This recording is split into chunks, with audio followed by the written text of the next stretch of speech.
আমরা এখন যেখানে আছি সেটা হচ্ছে জেলখোলা নদীর পাশে।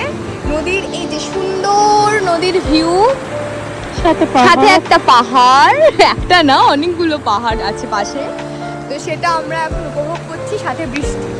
মানে একটা জিনিস আমি বুঝতে পারি না, আমি যবে থেকে নর্থ বেঙ্গল আসছি তবে থেকে আজ পর্যন্ত কোনোদিন বৃষ্টি হয়নি, এটা হয়নি। মানে আমি যেখানেই যাই সেখানেই বৃষ্টি হয়।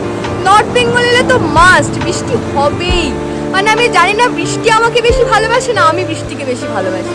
আমি খুবই কনফিউজ জীবনে, মানে কে কাকে বেশি ভালোবাসে। আর যেখানেই দিশা সেখানেই বৃষ্টি। মানে সিরিয়াসলি আমরা কেরালা গেছিলাম তখনও বৃষ্টি হয়েছিল। মানে আমি ঘুরতে গেলেই বৃষ্টি হয়, নর্থ বেঙ্গলে তো বৃষ্টি হবেই।